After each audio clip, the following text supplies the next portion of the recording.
de Jane Austen, Razão e Sensibilidade. Capítulo 8. A senhora Jennings era uma viúva que recebera uma rica herança. Tinha só 2 filhas e viveu o bastante para ver ambas respeitavelmente casadas.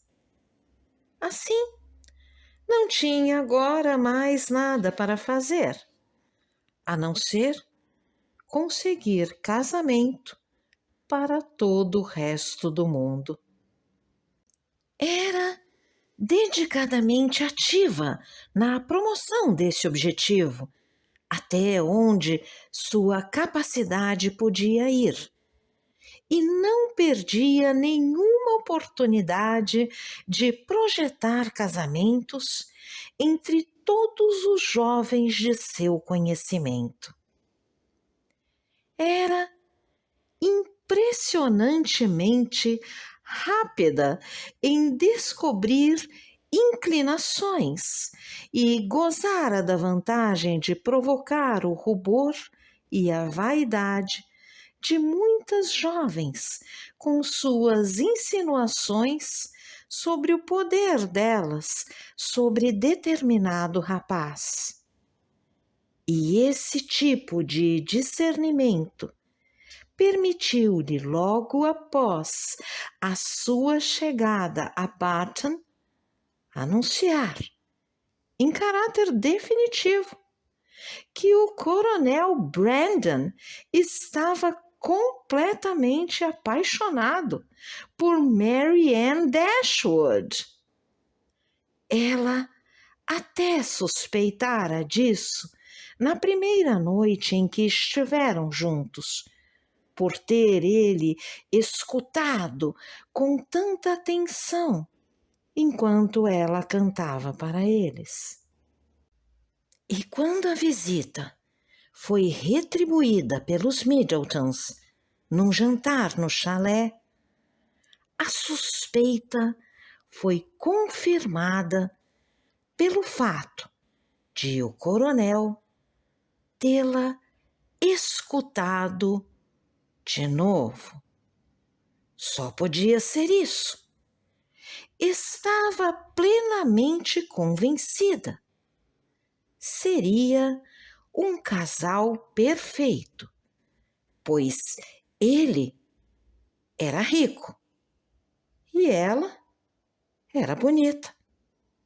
A senhora Jennings estava ansiosa por ver o coronel Brandon bem casado desde que a sua relação com Sir John o trouxe ao seu conhecimento pela primeira vez. E sempre estava à caça de um bom marido para cada moça bonita. A vantagem imediata que ela ganhava com aquilo não era de modo algum insignificante, porque lhe proporcionava um sem número de piadas contra os dois. Em Barton Park, ria do coronel. No chalé de Mary Ann.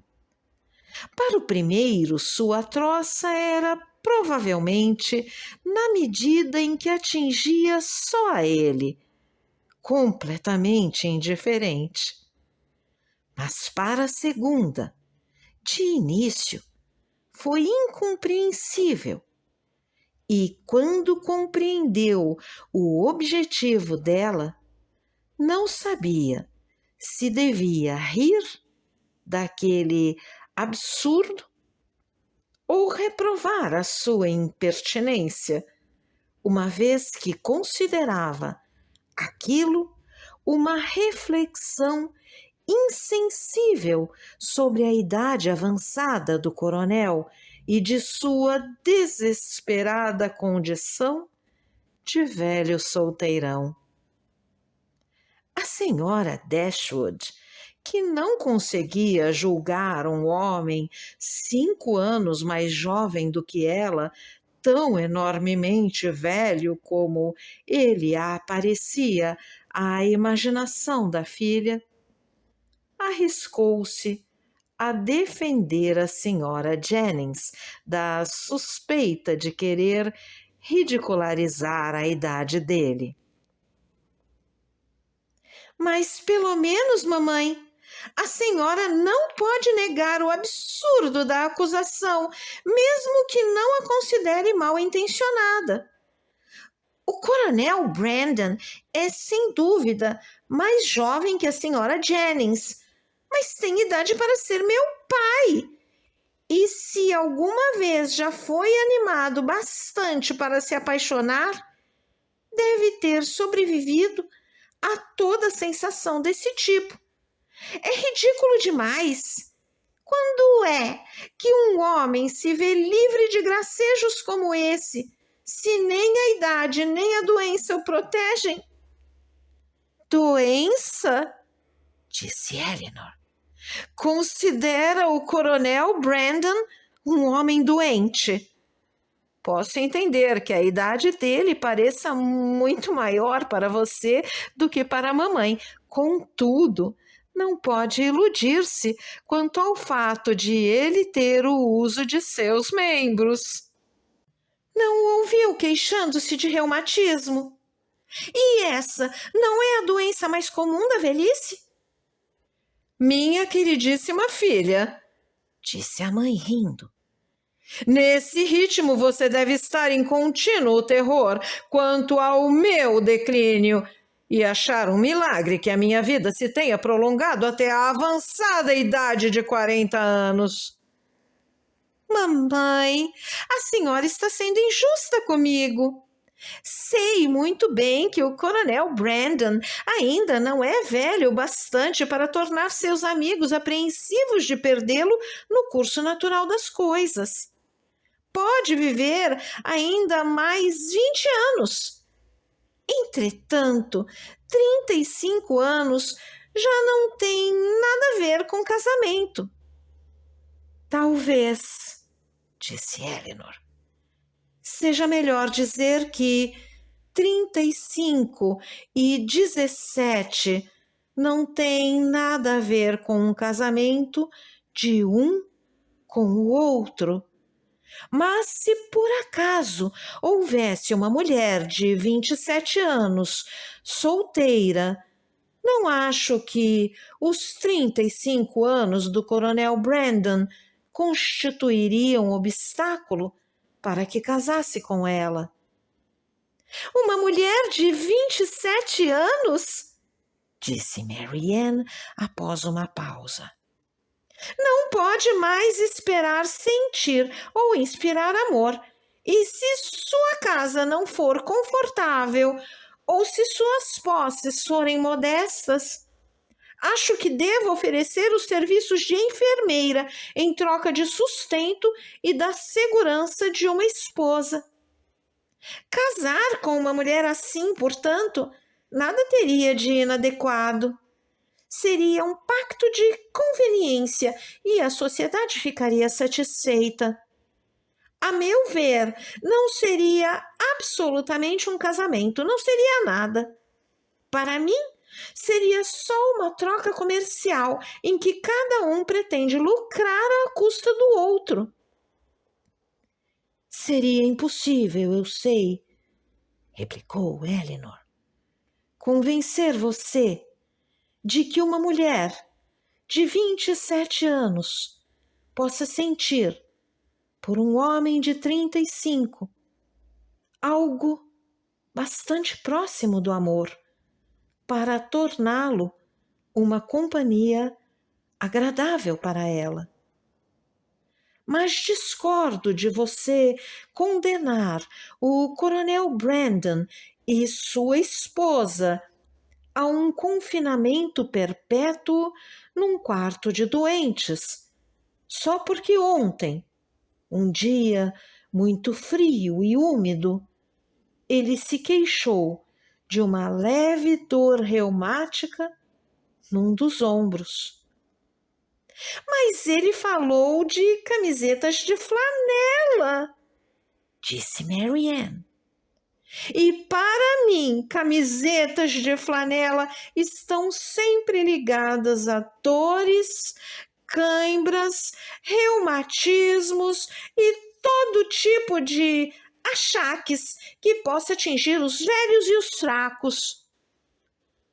Se ele estivesse com uma febre violenta, não o teria desprezado tanto.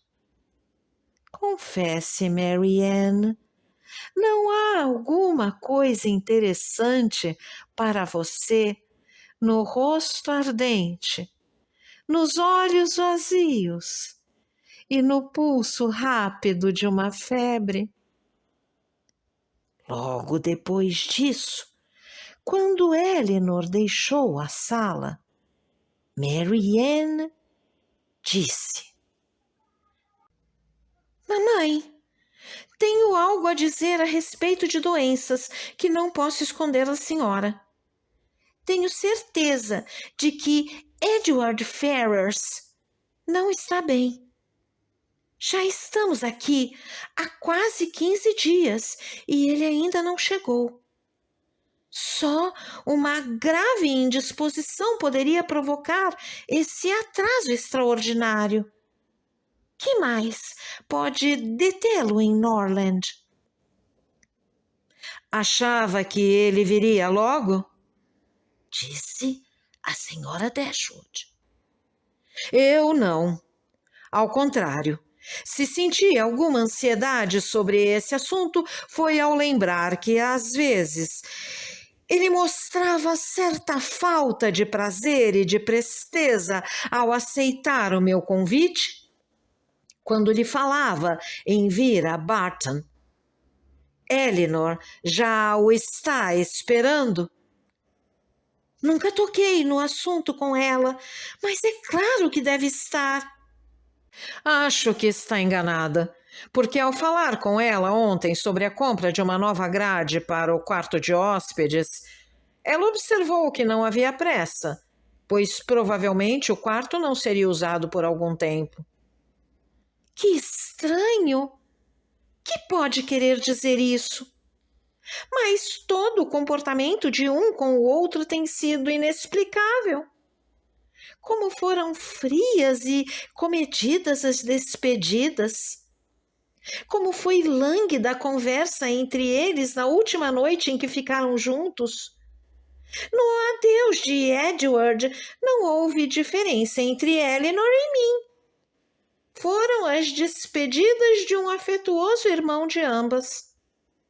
2 vezes eu os deixei juntos de propósito na última manhã. E nas 2 vezes ele inexplicavelmente me seguiu para fora da sala. E Elinor, ao deixar Norland e Edward, não chorou como eu. Ainda agora, o seu autocontrole é o mesmo.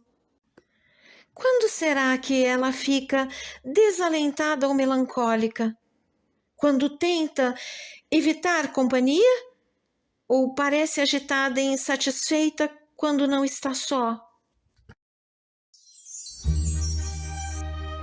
Se você gostou desse áudio, deixe seu like, compartilhe, deixe também seu comentário e se inscreva no canal, ativando o sininho para ser avisado dos próximos vídeos.